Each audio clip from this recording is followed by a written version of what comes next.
웰컴. 안녕하세요. 순석영 반갑습니다. 네. 생일이 언제세요? 제가 5월입니다. 5월. 3개월. 3개월? 이 정도면 뭐 거의 친구인데요. 언제 한번 날 잡아서 정리하시죠. 좋습니다.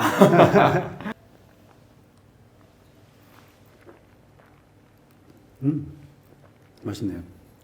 좋죠. 네. 이 집 그랑크리 등급입니다. 그로세스 케벡스. 리즐링 좋아하시죠? 아주 좋아합니다. 아주 좋아하시죠. 이 짜릿한 산미가 사실 와인 업계 사람들이라면 한 번쯤 박순석이라는 이름을 들어봤을 것이고 요리사, 셰프로서 그리고 소믈리에, 와인 메이커까지 도전을 해서 해외에서 저 유럽의 슬로베니아라는 땅에서 한 거의 4년 정도를 와인 생산에 힘썼던 그 어떤 화려한 경력 때문에 최근 한 2, 3년 동안 한국의 이 업계 사람들이 아주 눈독을 들인 분들이 많은 걸로 알고 있습니다. 아이고. 여기저기서 지금 스카우트 제의가 들어오고 한국에 귀국했다는 이야기 듣고 만나지 않은 사람도 많을 것 같은데 네. 이렇게 어려운 시간 내주셔서 감사하고요. 박순석이라고 하고요. 네. 그리고 원래는 요리를 했었는데 요리하다가 와인이 너무 좋아서 와인을 하게 됐고 소믈리에를 하게 됐고요. 그리고 소믈리에를 하다가 또 와인을 생산을 해보자라는 생각을 하게 돼서 유럽에 가서 와인을 만들어 보고 돌아온 이제 지금은 다시 소믈리에로 갈 박순석입니다. 굉장히 이 인생의 시간을 쓰는 데 있어서 자유로운 분이군요. 그쵸. 조금 자유로운 영혼이라는 소리를 많이 들었고 저도 좀 그쪽 관데. 네. 그리고 또 외모도 약간 머리가 길고 이러니까 많은 분들이 그렇게 생각을 하시더라고요. 음식도 그렇고 네. 와인도 그렇고 또는 뭐 더 가서 뭐 포도를 재배하는 것도 그렇고 이게 다 문화예요. 그래서 이 문화적인 부분이 서로 연결이 돼서 지금까지 이렇게 왔던 것 같아요. 맞아요. 제가 처음 만난 건 작년, 1년 좀 안 됐구나. 네, 그때 작년 여름이었잖아요. 친구 소개로 자기 아는 형이 있는데 슬로베니아에서 포도 농사를 짓고 있다. 네. 굉장히 궁금해하던 차에 잠깐이지만 어쨌든 우리 가게에 왔었고 와인 메이커로서의 삶이 네. 어땠는지 뭐, 저 역시나 그런 생각을 늘 하거든요. 내가 직접 포도를 농사지어서 와인을 만드는 과정을 직접 눈으로 보고 그 냄새를 직접 맡아보고 그러지 않고서는 그 와인을 만드는 그 프로세스를 정확하게 이해한다는 게 되게 어렵더라고요. 책으로 읽고 어디서 귀동냥하고 이것만으로는 대체 젖산 발효가 무엇인지 네. 필터링이라는 게 어떤 과정을 거쳐서 하는 건지 네.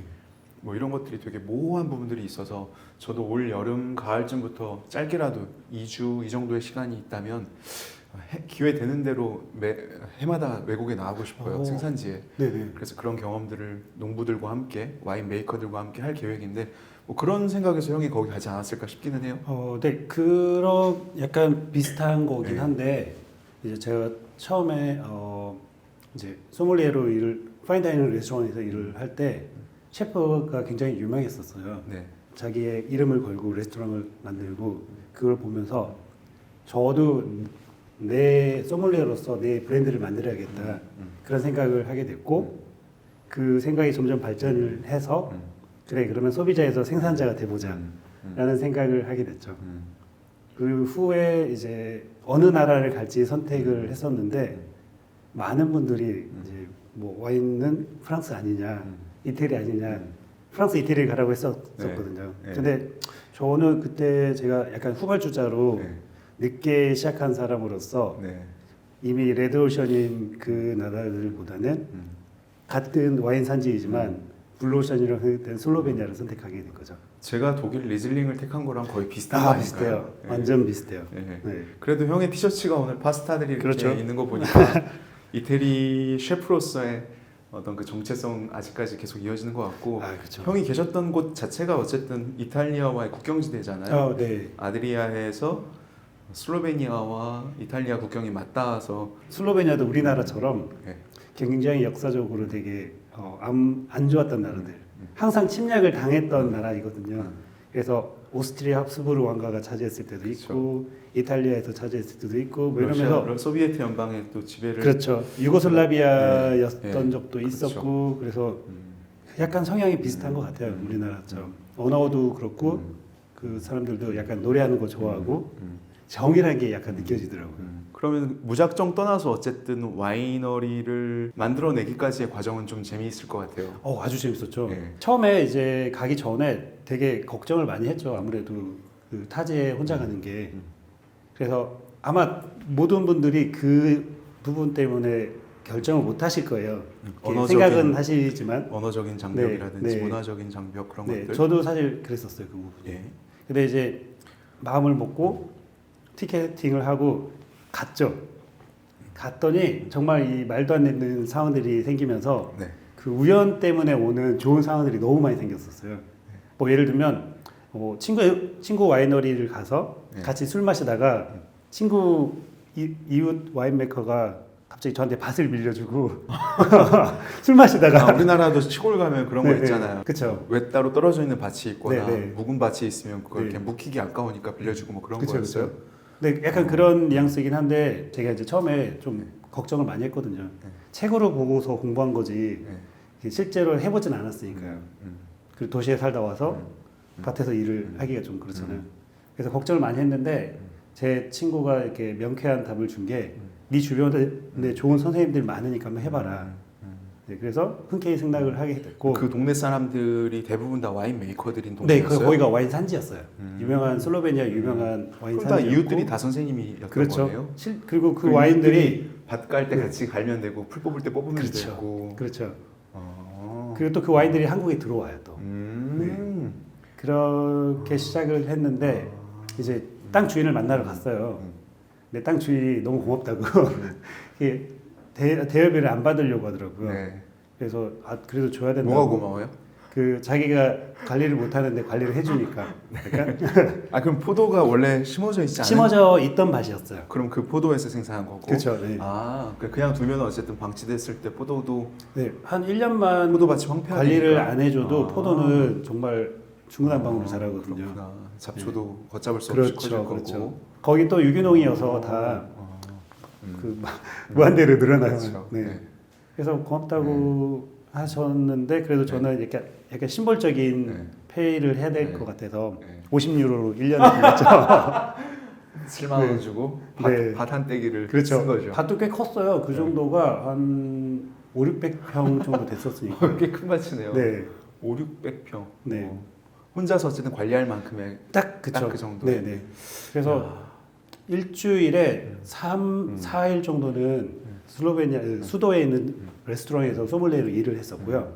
되게 재밌는 레스토랑이었어요. 고기를 숯불에 구워서 나오는 레스토랑인데 현지인 맛집으로 엄청 유명하고 되게 작은 옛날 어떻게 보면 좀 불편할 수 있는 그런 공간인데 그 공간을 그대로 살려서 하는 레스토랑이었어요. 그럼 그 해에도 어쨌든 생산된 와인이 있었겠네요. 그렇죠. 몇 병이나 나왔습니까? 그때 이제 제 친구 셀러에서 만들었는데 한 200리터 정도를 수확을 했어요. 그러면 한 270병?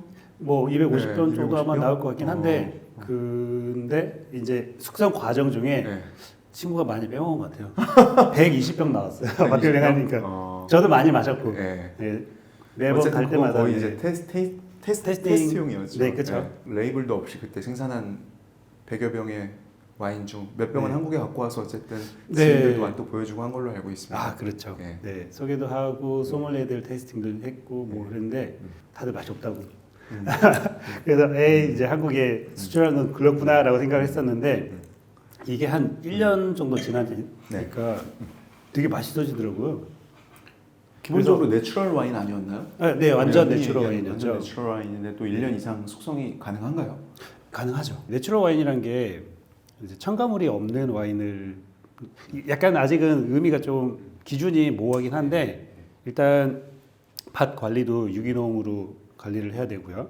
그리고 양조 과정 중에도 첨가물이 되게 많아요. 네. 근데 그 첨가물을 사용 안 하는 거죠. 네. 그 생산자의 철학에 의해서. 네. 네.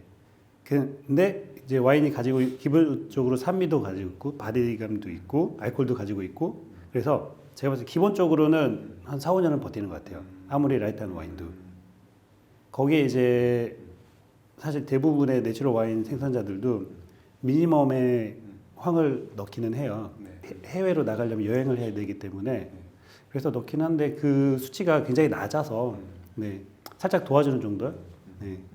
근데 제 와인도 마찬가지로 아주 적게 넣었었어요. 네. 첫 번째 빈티지도. 네. 네.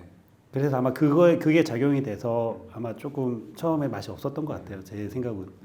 근데 이제 1, 2년 지나고 나서 같이 테이스팅을 또 했더니 너무 맛있다고 내가 수입하고 싶다고 막 이러면서 그렇게 해서 이제 와인을 3개 빈티지까지 만들었죠.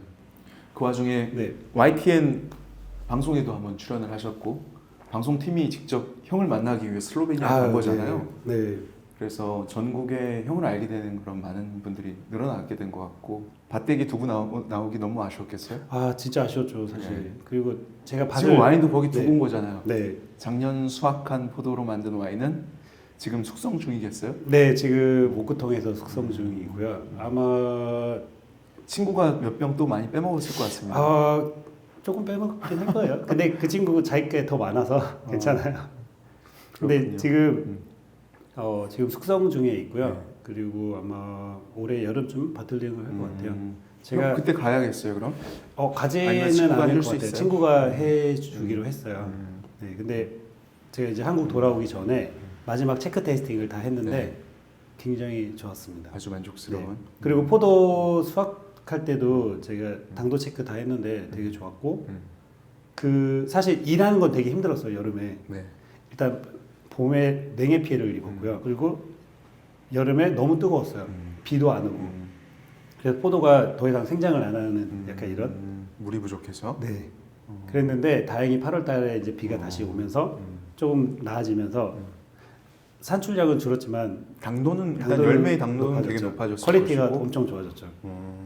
그래서 원래는 그 밭에서 제가 지금 1000리터 정도를 수확을 했는데 20%가 떨어졌고 그리고 또 제가 레드와인도 만들었는데 네.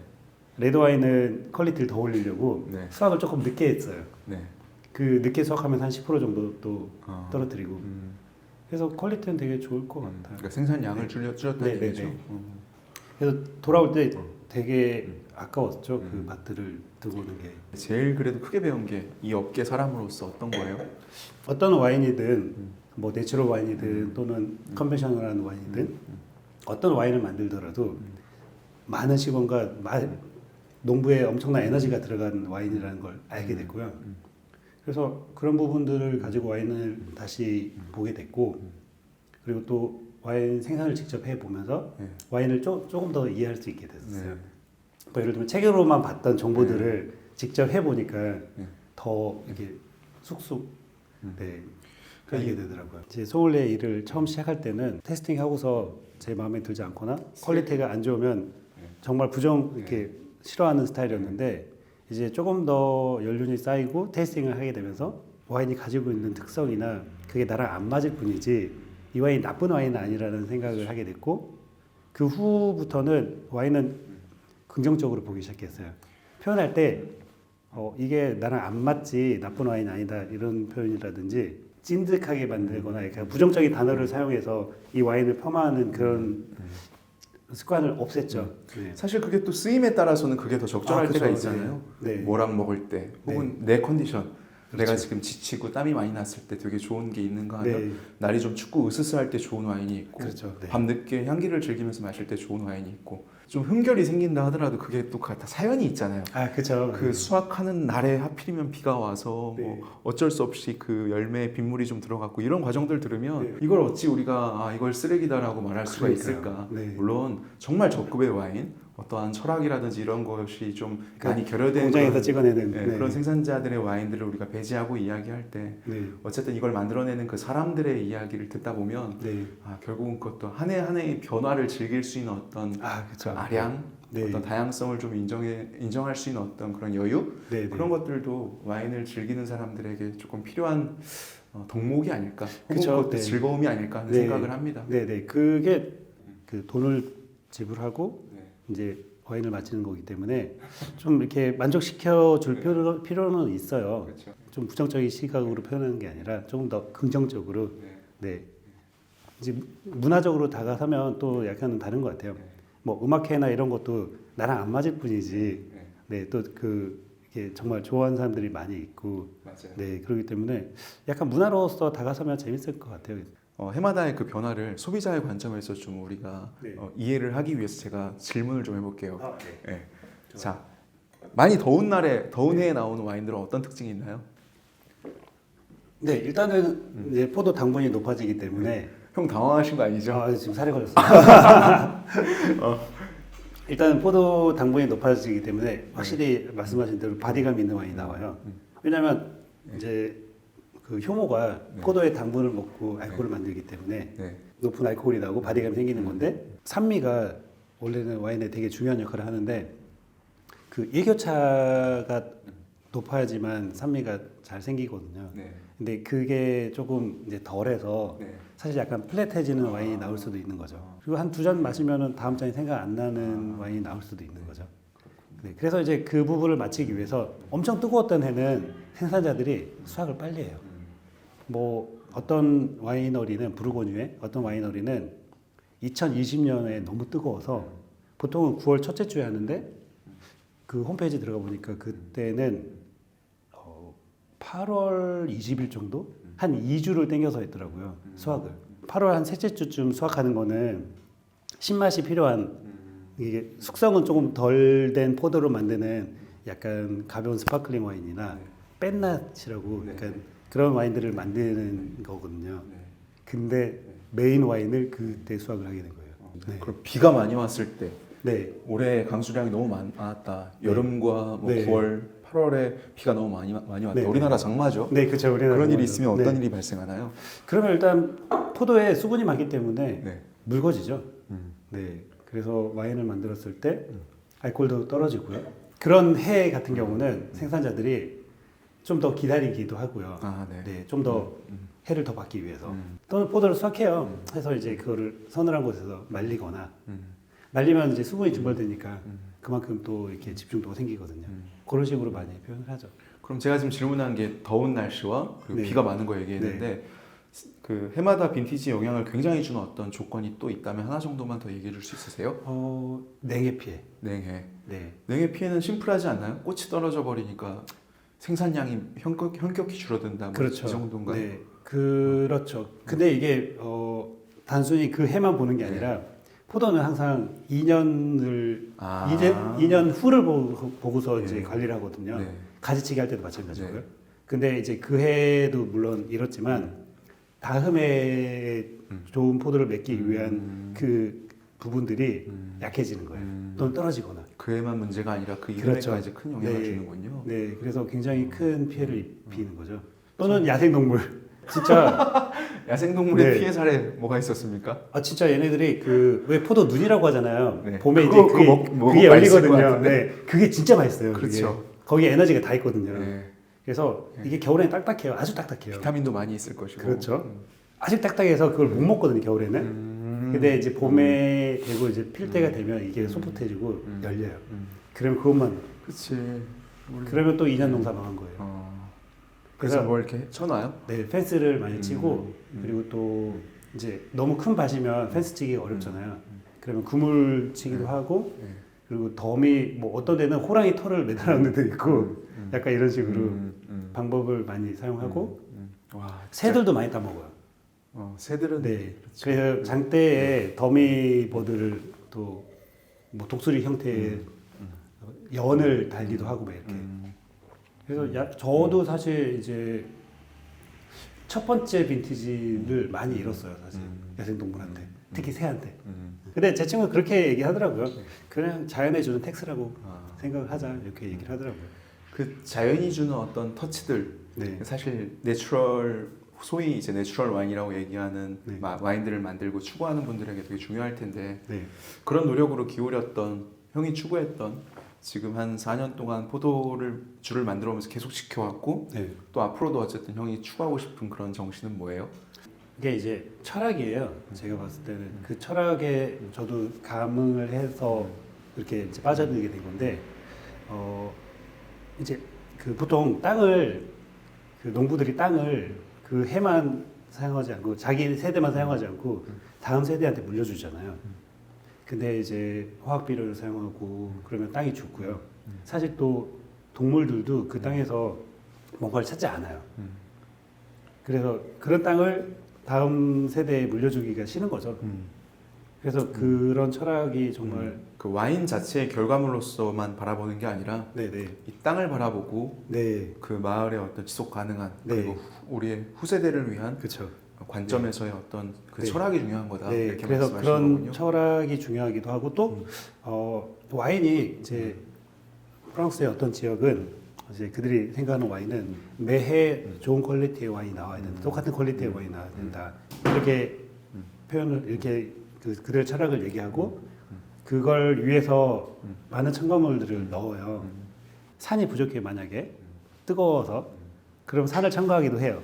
아, 그러니까 지금 잘 어떤 모르는데. 생산자들은 그런단 말씀이신 거예요? 아니, 그게 어떤 생산자들이 아니라 많은 생산자들이 그렇게 와인을 만들어내고 있어요. 당도 부족하면 설탕을 넣고요. 약간 이런 식으로. 근데 이제 그와 반대로 이제 저처럼 이렇게 내추럴 와인 좋아하는 생산자들은 왜 와인이 똑같아야 되냐?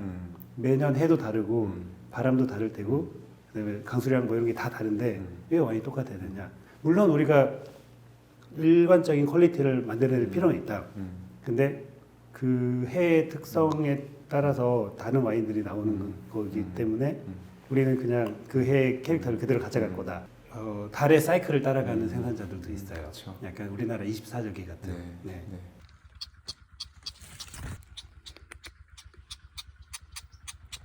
형이 생각하는 독일 와인의 어떤 관점이라든지 관점이랄까요? 뭐 그런 네. 게 있으신가요? 예를 들어 리즐링이라는 네. 품종을 좀 네. 더운 나라에서 심으면 어떻게 돼요? 리슬링이란 거는 아까 그 말씀하신 특징은 그런 산미나 네. 네 그리고 그 땅에서 오는 미네랄 캐릭터가 메인 캐릭터로 생각을 해요. 네. 근데 더운 나라라면 네. 아마 그런 섬세한 산미를 잃어버리지 않을까라는 생각을 네. 좀 물론 국지적으로 그들도 더운 나라지만 고도가 높은 해발보다 높은 곳에서 사면 조금 다를 수도 있을 것 같긴 해요. 근데 일반적이라면은 아마 그런 캐릭터가 나올 것 같아요. 그렇군요. 네. 그리고 또 이제 독일 와인을 생각을 했을 경우에 정말 이 리슬링이라는 품종을 정말 다양하게 만들어내는 대단한 나라라고 생각이 돼요. 그 부분은 아주 드라이한 와인부터 아주 달콤한 와인까지 그리고 또 과일 캐릭터에 집중한 것부터 미네랄 캐릭터에 집중한 약간 정말 다양한 와인 산지를 잘 분리를 네. 해서 거기에 맞는 네, 와인을 잘 만들어내는 나라라고 생각을 하고 있고요. 우리 메뉴판에 있는 와인 리스트의 2페이지가 다 리즐링이잖아요. 네, 네, 2페이지를 다 하나의 품종, 하나의 지역, 한 국가의 쉽지 와인으로 않죠. 채울 수 있다는 건 네. 그건 독일 리즐링이기 때문에 가능한 게 아닐까라고 생각을 그렇죠. 하거든요. 네, 독일이 그래도 이제 와인 벨트로 봤을 때 네. 위도가 상당히 높은 편이에요. 네, 그렇기 때문에 약간 일교차가 크고 해서 맞아요. 산미가 많이 생기고 물론 때로 땅에 대한 그 이유도 있지만 네, 그렇기 때문에 그 자신의 단점을 장점으로 승화시킨 것 같아요. 이제 국제적인 흐름을 봤을 때 네. 앞으로 독일의 그런 장점이 또 다른 장점으로 바뀔 수 있을 것 같아요. 예를 들면 지금 이제 글로벌 워밍 이슈가 되게 지구 온난화. 네. 네. 시골에서 직접 밭을 읽어보신 분들은 네. 정말 피부에 와서 닿을 정도로 네. 작년에 저 같은 경우도 냉해 피해 입었죠. 그다음에 여름에 너무 뜨거워서 산불 많이 났죠. 막 이러거든요. 그리고 와인들이 이제 너무 과속된 캐릭터도 생기고 맞아요. 그래서 요즘에 보통 고급 와인, 섬세한 와인 하면 프랑스 부르고뉴의 피노누아를 많이 말씀을 하시잖아요. 네, 근데 프랑스 부르고뉴가 점점 섬세함을 잃어가고 있어요. 네, 너무 이제 볼륨감이 커지고 있는 거죠. 그래서 이제 좀 애호가들 그리고 좀 빨리 움직이시는 분들은 점점 높은 위도의 피노누아를 찾고 있는데 그게 이제 알자스나 독일이 이제 되는 거죠. 우리가 참 지구적으로 볼 때는 네. 큰일인데 어쨌든 독일 생산자, 알자스 생산자라든지 네, 저 북쪽에 계신 분들한테는 어쨌든 이 저 시장으로 기회- 볼 때는 네. 호재이고 기회일 수 있겠네요. 기회가 생긴 거죠. 네. 그만큼 또 한국에서도 네. 독일 와인에 대한 관심도가 지난 한 2년 동안 어마어마하게 늘어나고 있는 것 같아요. 물론 여기 그룬트도 그런 좀 상징적인 장소로 그렇죠. 네. 많은 분들이 보고 계신 분들이 네. 있기도 하고요. 네. 그리고 또 그만큼 다양한 캐릭터를 가지고 있는 만큼 네, 그 푸드 페어링도 굉장히 좋아요. 리즐링이 네. 독일 와인. 네, 여러 가지 포지션에 사용할 수 있어요. 네, 이제 예를 들면 식전주로 사용할 수도 있고 네, 쨍한 그런 산미라든지 네. 라이트한 바디를 가지고 있는 와인들은 식전주로 사용할 수도 있고 그다음에 어느 정도 숙성된 리슬링 같은 경우는 제가 봤을 때 충분히 스테이크랑 매칭도 가능할 것 같아요. 그렇죠. 네. 사실 프랑스 보르도의 소테른 지역에 오래된 빈티지 소테른 와인이 스테이크랑 잘 어울리거든요. 네, 약간 이것처럼 그렇고 아이스 와인 뭐 이런 애들은 또 디저트와도 잘 매칭이 될 수 있을 것 같아요. 작년에 형한테 제가 약간 스윗한 것들 제공하면서 형이 네. 했던 얘기가 기억이 나요. 네. 농사 한번 지어보면은 땀 좀 흘려보고 햇빛 아래에서 일을 해보면 이게 얼마나 값지고 맛있는 그쵸. 와인인지를 알게 될 거라고. 네. 저는 그래서 독일 사람들이 되게 당도에 대한 자유로움을 네. 어떻게 보면 그런 데서 찾지 않았을까. 아, 땀 그렇죠. 좀 흘리고 네. 힘들게 일했을 때 우리가 농구 경기 한 판 끝나고 마시는 맥주가 네. 세상에 제일 맛있는 맥주인 그쵸. 것처럼 맞아요. 그렇게 네. 당도가 높은 와인들은 그럴 때 한번 네. 마셔보면 이야 이렇게 좋은 에너지원이 없구나. 네. 그걸 정말 느끼거든요. 저도 이제 밭에서 일을 해보니까 네. 밭일이 되게 힘들어요. 네. 진짜 에너지를 다 소비하는데 점심 때 마시는 그 달콤한 와인 한 잔이 정말 이 체력을 다시 복구시켜주거든요. 맞아요. 네. 형이 농사 짓던 마을 이야기로 가보죠. 네. 그 땅이 굉장히 특이한 땅이라고 들었어요. 그 땅은 화산지대가 많이 네. 있어서 이제 석회질도 많고. 네, 과거에 이제 화산 지형이었었고요. 이 석회질이 비가 내리거나 지하수에 많이 녹아서 용출이 돼요. 그러면서 그 공간이 생기고 그 공간이 침하가 돼요. 그러면 이제 계곡이 생기는 거고 언덕이 생기는 거죠. 그래서 그 침하된 계곡을 돌리네라고 하고요. 저도 다시 공부했어요. 네. 거기에 포도를 심어요? 그게 네. 이제 네. 거기에 심는 것보다는 꼭대기에 심는 거죠. 네. 네. 그 경사면에. 그래서 이제 태양을 많이 받고 이런 장점이 있고 그리고 또 그 석회가 용출되면서 철분이나 미네랄이 같이 네. 토양에 녹아요. 좀 네. 붉은 토양이 많겠어요, 그러면? 네, 약간 산화된 철분이 많은 네. 토양을 가지고 있어요, 그 네. 지역이. 네. 그래서 그 지역에서 나오는 토착 품종을 사용할 경우에는 정말 미네랄리티가 엄청나게 좋고요. 약간 산화된 철분의 캐릭터를 가지고 있어요, 토착 품종들은. 그래서 제가 산화된 철분의 캐릭터는 좀 어떤 느낌이에요? 약간 혀 깨물었을 때 나는 핏빛 네. 느낌 있죠. 네. 그 느낌인데 네. 처음에 갔을 때 와인 테스팅 해보고서는 이쪽 레드 와인은 왜 하나같이 다 피맛이지? 약간 이런 그 토착 품종이 테란이라는 품종이 네. 토착 품종이거든요. 네. 우리나라에서 많이 유명하진 않아요. 음. 네, 근데 그 와인을 마셨을 때 그런 베리류의 캐릭터들이 많이 있고 라이트한 바디에 그런 철분 캐릭터를 많이 가지고 있더라고요. 그래서 얘는 그래도 좀 잘 만들면 시장성이 있겠다라는 생각을 했었어요. 그래서 일부러 제가 작년에 제 와인도 좀 더 바디를 가지기 위해서 늦게 수확을 했어요. 그래서 당도도 되게 잘 나왔어. 그래서 그런 특수한 토양이어서 제가 그 지역을 선택했거든요. 아마 올해 말쯤 들어올 수 있을 것 같아요. 그래서 조금 안정화하고 나서 이제 어떻게 한 병은 여기서 같이 한번 시음할 수 있지 않을까요? 당연하죠. 근데 저기 주문하셔야 되는 거 아니에요? 한번 드셔보시고 주문해주세요. 그럼요, 당연하죠. 지금 그만하고 싶어서 제가- 한 얘기인데. 제가 제 지인들한테 네. 그 강매를 하고 있어요. 아니, 난 좀 많이 줬으면 좋겠는데. 아, 진짜로요? 지금 물량이 좀 너무 적어가지고 그게 문제인 거지. 잠깐 좀 생각해 볼게요. 알겠습니다. 네. 아무튼 네. 올 하반기부터는 우리 가게에서도 제가 맛볼 수 있는 기회가 있을지도 모르겠다는 기대를 네. 지금 갖고 있고요. 근데 네. 여기 리슬링밖에 없던 것 같은데. 아닙니다. 우리 네. 가게는 리즐링 위주의 독일 와인일 뿐이지. 네네. 와인의 다양성은 얼마든지 저희는 존중하고 좋습니다. 있고 내추럴 와인이죠. 그것들을. 네, 좀- 완전 내추럴이고요. 정말 밭에서 제가 일을 했기 때문에 제가 확실하게 말씀을 드릴 수 있고 그리고 양조할 때도 아무것도 넣지 않았고요. 정말 마지막에 여행을 이겨낼 수 있는 그 소량의 이산화황만 들어갔어요. 네. 오늘 제가 이제 거의 마지막 꼭지가 될 것 같은데 네. 이런 얘기는 예전부터 좀 정말 전문가, 생산자, 네. 생산자의 진정한 그 관점을 갖고 있는 분과 얘기해보고 싶었었던 게 있어요. 시음회 같은 데 가도 그렇고 많은 한국의 와인 산업에서 너무 이렇게 컨벤셔널 와인과 내추럴 와인을 이렇게 양분화시키는 그런 부분들이 어떨 때 좀 불편할 때가 있거든요. 네네네. 어떤 의미에서냐면 뭐 제가 되게 좋아하는 독일 와인 중에서는 네. 이런 와인들 네. 클레멘스 네네네. 부시라든지 엄청 유명하죠. 예, 네. 뭐 비트만도 마찬가지고 네. 이런 분들이 그 생산지에서 리즐링이라는 토착 품종, 독일의 고유의 품종을 가지고 자연주의적인 와인을 만들기 위한 노력을 굉장히 네. 오랫동안 기울여 온 걸 알기 때문에 네네. 어떤 손님들이 우리 가게에 들어오셔서 많은 분들이 물어보세요. 여기도 내추럴 와인 있나요? 이것도 내추럴 와인인가요? 이렇게 물어보시면 네. 제가 어떻게 답변하는지 아세요? 어떻게 하세요? 이게 다 내추럴한 와인들입니다. 이렇게 답변할 때가 있거든요. 네네네. 그래서 그런 부분들에 대한 어떤 관점, 우리나라에서 네. 우리나라 와인 산업에서 이렇게 네. 좀 이렇게 분리하는 부분에 대해서 어떻게 생각하세요? 일단 사실 그런 단어 자체를 만들어낸 것도 조금 이상하다고 생각을 해요. 근데 네. 이제 우리나라는 시장이기 때문에 네. 뭐 충분히 그럴 수 있다라고 생각을 하고 네. 전 세계적인 붐이었기 때문에 네. 뭐 이렇게 그렇다 그래도 인정을 해야 되는 부분이라고 생각을 해요. 네. 하지만 이제 지금 이건 내추럴 와인이 아니기 때문에 네.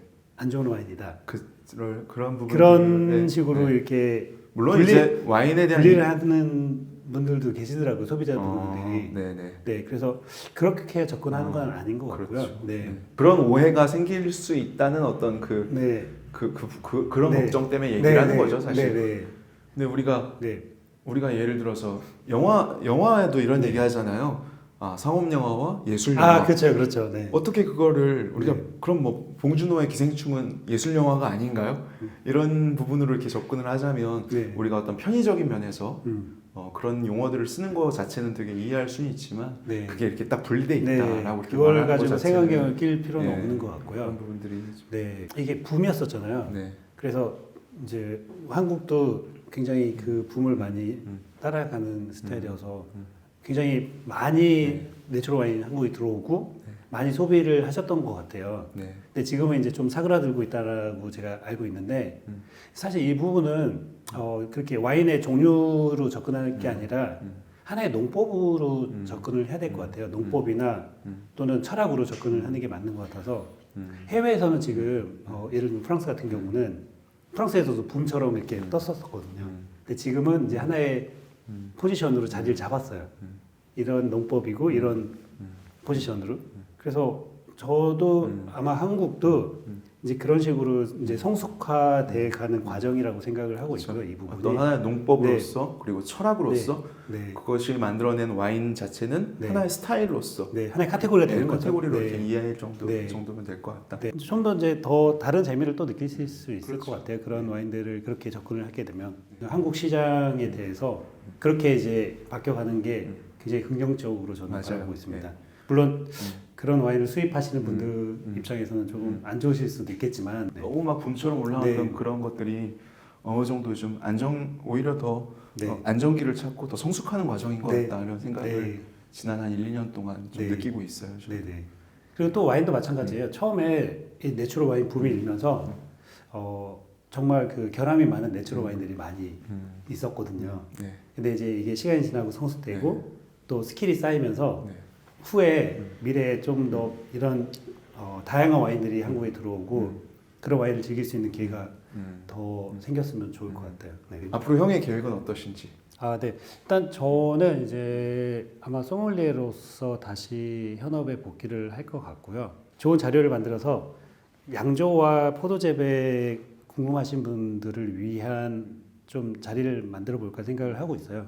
약간 부캐 개념인 거죠. 저한테도 너무 필요한 네. 그런 프로그램이 네. 될 것 같아요. 네, 그래서 본캐는 이제 필드에서 소믈리에에서 활동을 하고 부캐로 약간 그런 식으로 활동을 하고 싶고요.